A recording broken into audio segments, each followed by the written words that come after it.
Hey guys, long time no see. We are coming back at it with video numero dos. And today the topic is fad diets. And specifically, why do some people find such success on fad diets while others seem to miserably fail? Well, I'm going to tell you. Now first off, let's get into what exactly are fad diets. Fad diets are essentially the kind of diets that catch fire all of a sudden and that you hear about on the news or online or wherever, where it seems like everybody and their grandma are on them. And then shortly thereafter they seem to fizzle out. You don't hear about them as much. Some examples of fad diets are the Atkins diet, Zone diet, any low carb diet, paleo diet. Those are some fad diets. And for example's sake, let's just go with the low carb diet, a low carb diet. So, actually before I get into that, okay. A lot of things that these fad diets have in common is they generally recommend that you eat a certain type of food or don't eat a certain type of food or types of food. That's kind of what they focus on. They tell you, okay, you can eat this, but you can't eat this. Or you can eat this macronutrient, but you can't eat these macronutrients. Macronutrients being protein, carbs, and fat, for those that don't know. And that's generally what they focus on. They're pretty simple. They tell you, okay, you can eat these kind of things, you can't eat these things, and that's pretty much it. So they're pretty lenient, and I guess a lot of people kind of like that. But for example's sake, let's go with the low carb diet. So say you can only have 50 grams of carbs in a day, but you can eat as many grams of protein or fat that you want. The only limitation is 50 grams of carbs per day.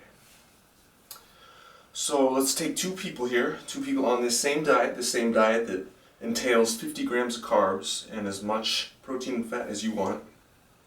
So two people here, let's say we got Susie Q over here, and then we got Charlotte over here in this corner. Hey Charlotte, how you doing? And we got two different people on the same diet. Susie Q, she starts up on this diet, and man, she's just dropping weight. The fat is melting off with Susie Q. She's looking good. She is telling all her friends, OMG, this diet is the best. It rocks. Now, Charlotte, on the other hand, she gets on this diet, same exact diet, and she starts ballooning up. She starts actually gaining weight on this diet. And she is under the impression that this diet sucks. This low carb diet is not the way to go. So you see, we got two different people here on the same diet. Two different results. Susie Q is looking good as all heck. She is dropping weight. Charlotte, not so much. Not looking her best. So, why? What's going on here? Well, if you checked out my last video, you will realize that the number one determining factor of weight loss is calories in versus calories out. And the problem with these fad diets is that they do not take that into consideration. So, Susie Q over here, when she got on this diet, she just so happened to be taking in less calories than what she was before. All of a sudden, she's now in a calorie deficit. She is consuming less calories than she's burning in a day on a consistent basis.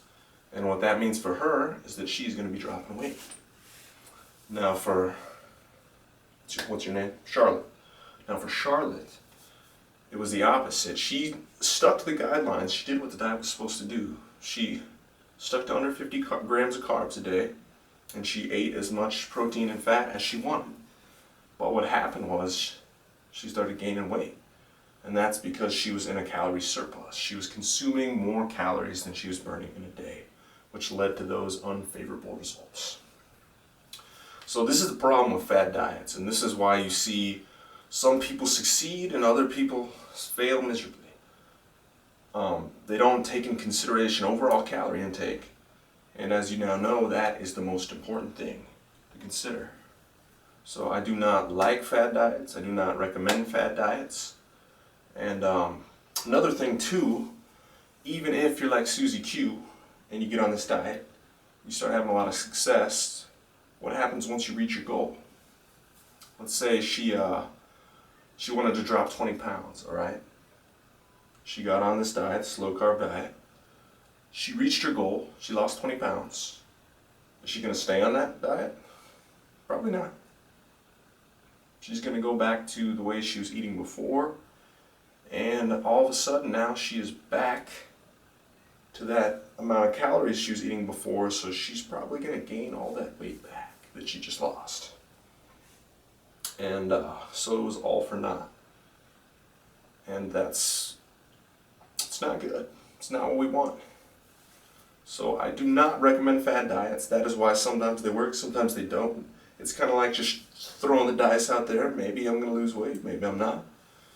My aim with this channel, this YouTube channel, is to give you the tools you need to know how to set up your diet to lose weight for yourself. So you're not looking at these diets and just gambling on if you're going to do it or not. You're going to know exactly how to set it up so you can lose weight, so you can reach your goals without completely eliminating some certain foods or macronutrients. That stuff, that's not necessary.